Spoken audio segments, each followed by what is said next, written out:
मित्रों नमस्कार। आज एनालिसिस कर रहे हैं मध्य प्रदेश के विधानसभा चुनाव की।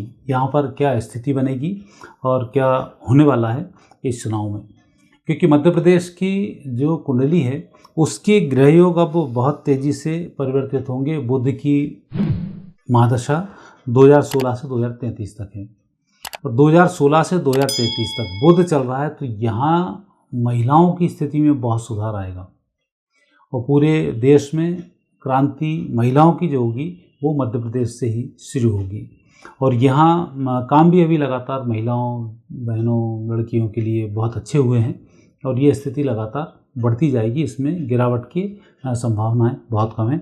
चाहे पार्टी कोई भी आए उसमें इनको लाभ जरूर मिलेगा। और दूसरी स्थिति मध्य प्रदेश की अब ये बनती है कि मध्य प्रदेश की पहले तो कुंडली पे एक निगाह डालें तो आपको बहुत क्लियर होगा। तुला लग्न है, यह मध्य प्रदेश के सूर्योदय की कुंडली है। सूर्य बुध लग्न स्थान पर है, शनि राहु द्वितीय स्थान पर है, मंगल पंचम भाव में है, केतु अष्टम भाव में है, चंद्र गुरु और शुक्र द्वादश भाव में है। यह ग्रह स्थिति है। बुध की महादशा 7 मार्च 2016 से 7 मार्च 2033 तक चलेगी। बुध का यहाँ पर जो योग बन रहा है, एक तो द्वादश भाव से है, दूसरा भाग्य स्थान से है। तो बुध लग्न स्थान पर सूर्य के साथ सूर्य बुधादित्य योग बनाकर बैठे हुए हैं, तो ये ग्रह योग तो बहुत अच्छे हैं। ऐसी स्थिति में इस प्रदेश के अंदर अभी बहुत सारे कार्य होने बाकी हैं। चूँकि कई बार कुछ नेगेटिव स्थिति बन जाती है और उस परिस्थिति में कई विकास रुक जाते हैं और कई बार सरकारें बहुत लंबी चल जाएं तो फिर एक ही व्यक्ति को बहुत ज़्यादा फ़ायदा मिलने लग जाता है, जैसा इस प्रदेश ने इन 5-7 सालों में बहुत भोगा है कि यहाँ पर नए लोग डेवलप नहीं हो पाए। जो ठेकेदार पुराने चल रहे थे उन्हीं की सेटिंग वही फिर 20-30 साल से अभी तक चल रहे हैं। जो अधिकारी सेठ थे आज तक अधिकारी सेठ हैं, दूसरा कोई व्यक्ति नहीं आ पाता है। चीफ सेक्रेटरी भी रिटायर्ड हो गए हैं, लेकिन लगातार कार्यकाल बढ़ता चला जा रहा है और बीजेपी आएगी, मुझे लगता है 5 साल का कार्यकाल उनका और ना बढ़ जाए। ये जो नेगेटिव चीज़ें होती हैं लगातार सरकारों को, जिसको राजनीतिक लोग हारने के बाद बड़ी चतुराई से बोलते हैं एंटी इनकम्बेंसी के कारण हमारे, जबकि धूर्तता के कारण हारते हैं। एंटी इनकम्बेंसी नाम का कोई शब्द नहीं होता है। आप यदि फर्टाइल रहोगे, काम करते रहोगे, आपको कोई नहीं हराने वाला। ज्योति बसु इसका उदाहरण है, इतने साल तक सत्ता चलाई। उड़ीसा राज्य इसका उदाहरण है कि अभी तक उनकी सत्ता चल रही है, उड़ीसा में कोई हराने वाला नहीं है। गुजरात उसका उदाहरण है। यह एंटी इनकम्बेंसी नहीं है क्या? आदमी फर्टाइल हैं, इनके दिमाग की उपज बहुत अच्छी है। आप एक ही एक चीज़ को सोचते रहो, एक ही आदमी को बिठा के रखते रहो, एक ही अधिकारी को बिठाओ, एक ही ठेकेदार से काम कराओ, एक ही व्यापारी से काम कराओ, तो ये नुकसान होता है। जनता के सामने युवा आते हैं, युवाओं के लिए कुछ चाहिए, युवाओं को प्रोत्साहन मिलना चाहिए, तो वो स्थिति फिर यहाँ पर ठप्प सी पड़ी हुई थी। जो स्थिति नेगेटिव बनी रही सरकारों के नेगेटिव होने के कारण, तो उसका खामियाजा प्रदेश ने बहुत भुगता। और यही कारण था कि 2018 में जो जनता चेंज लेकर आई थी वो बीजेपी के खिलाफ नहीं गई थी, व्यक्ति के खिलाफ थी, व्यक्ति को हटाने के लिए थी। लेकिन सरकार फिर मेहरबान हुई, फिर उन्हीं को मुख्यमंत्री बना दिया, फिर जनता के अंदर एक आक्रोश आ गया। तो ये जो आक्रोश है, ये आक्रोश एंटी इनकम्बेंसी के रूप में बोल दिया जाता, पर ऐसा होता नहीं है। उसको समझो, देखो, फिर कार्य करो, तो ये चीज़ें खत्म होती हैं। खैर, जो स्थिति थी वो अभी तक थी, लेकिन अब जो परिवर्तन मध्य प्रदेश में होने वाले हैं, कारण है कि अप्रैल 2023 से चंद्र आया है और आप देख रहे होंगे कि अप्रैल 2023 से ये परिवर्तन की लहर लगातार शुरू हो रही है। केंद्र का पूरा हस्तक्षेप बढ़ना शुरू हो गया है। जो मठाधीश पुराने बैठे हुए थे, इन सब मठाधीशों को उठा कर साइडलाइन कर दिया गया है और जो अपने आप को बीजेपी का सर्वे सर्वा मान रहे थे, उनके कई के टिकट काट दिए और कई लोगों को केंद्र से हटाकर नीचे उतार दिया कि अपने साइडलाइन आओ, मेहनत करो, फिर इसमें आगे बढ़ो। तो ये जो परिवर्तन अप्रैल के बाद हो रहे हैं, ये परिवर्तन बहुत शानदार है और मध्य प्रदेश इसी परिवर्तन का इंतजार कर रहा था और वो ग्रह योग चंद्र आए हैं, तो ये परिवर्तन लगातार चलेंगे 2024 तक।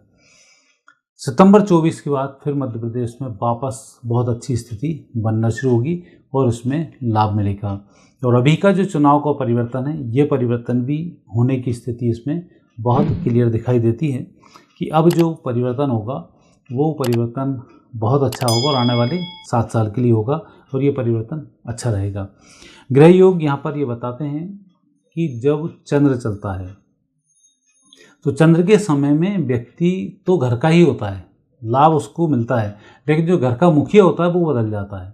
तो यहाँ संकेत मुखिया के बदलने के अधिक हैं, पार्टी के दूसरे के आने के चांसेस थोड़े से कम हैं और परिस्थिति जो बेहतर होगी वो अप्रैल से शुरू हो चुकी है और ये स्थिति नवंबर दिसंबर तक आते आते और भी परिवर्तित हो जाएगी।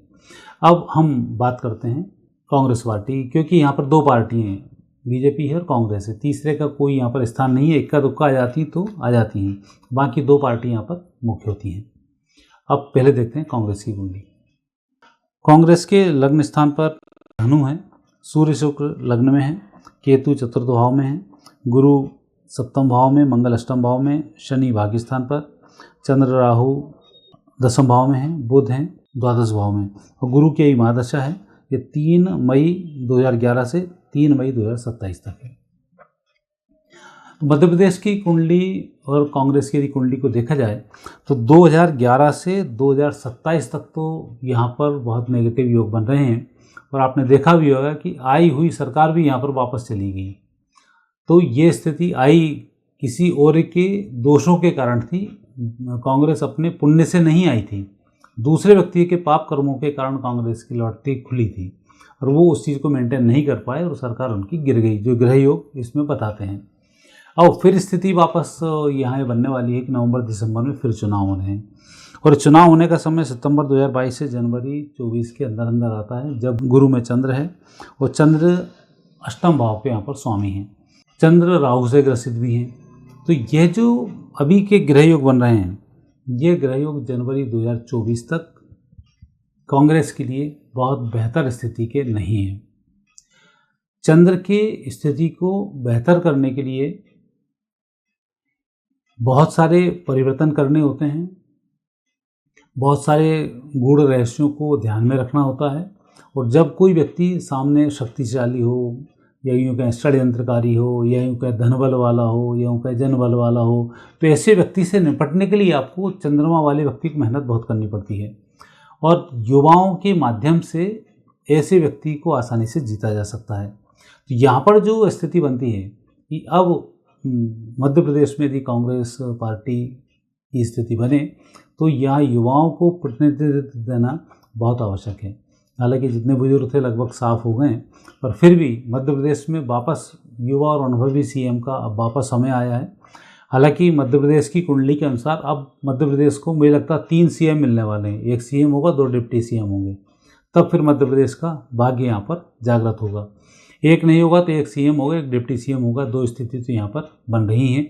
1 युवा होगा और 1 बुजुर्ग होगा, लेकिन अनुभवी दोनों होंगे, युवा भी अनुभवी होगा, बुजुर्ग भी अनुभवी होगा। तो ये स्थिति यहाँ पर बड़ी स्पष्ट रूप से दिखाई देती है और वो स्थिति मुझे लग रहा है कि कांग्रेस यहाँ उसमें चूक कर रही है कि बुजुर्ग व्यक्ति को लेके आइए, युवाओं पर कांग्रेस का बहुत अधिक ध्यान नहीं है और है तो सबके अपने अपने बच्चों पर है। तो युवाओं का, बच्चों का भविष्य तो मैं पहले भी एक वीडियो बना चुका हूँ कि पप्पुओं का ज़माना ख़त्म, जो फुल टाइम राजनेता हैं और जो ओरिजिनल राजनेता हैं उन्हीं का ज़माना शुरू हो रहा है। अभी वंशवाद, पीढ़ीवाद ये बहुत जल्दी अब ख़त्म होने वाला है, क्योंकि 2030 आते आते तक भारत की स्थिति में बहुत सारे परिवर्तन होंगे।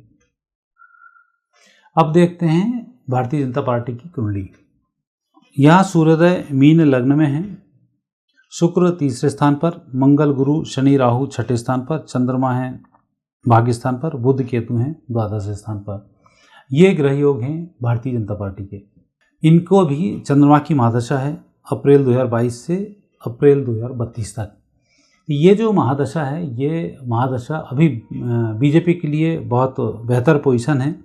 22 से 32 तक का जो इनके पास का समय है, यह समय अच्छा है और उसमें लगातार इनकी तरक्की बनी रहेगी।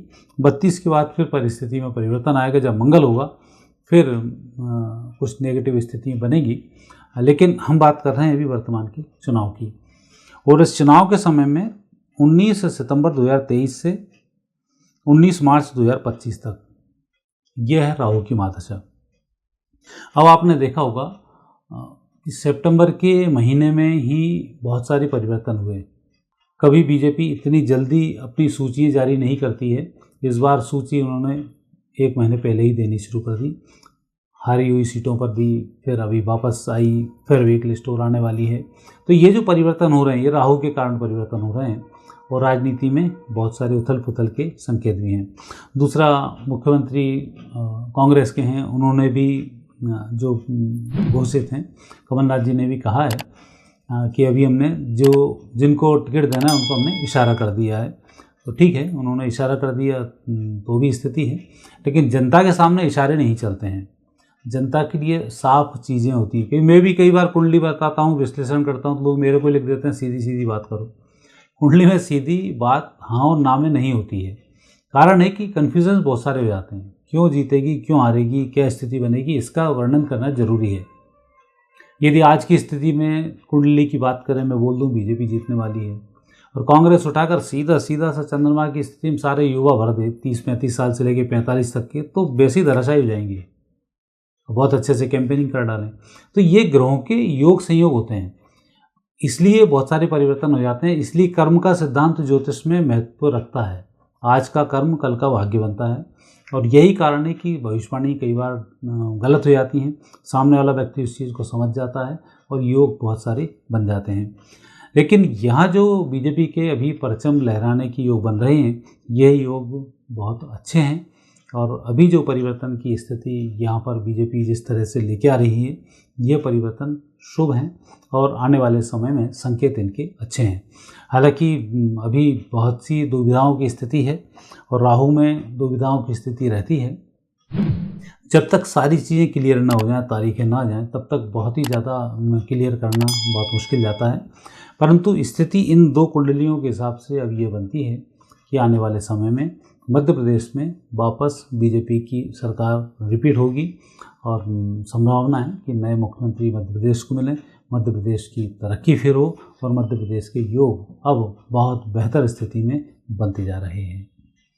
मित्रों, ये वीडियो आपको कैसा लगा कमेंट्स बॉक्स में कमेंट्स अवश्य करें और आगे फिर नए प्रोग्राम के लिए चैनल को सब्सक्राइब करना नहीं भूलें। फिर मुलाकात होगी। नमस्कार।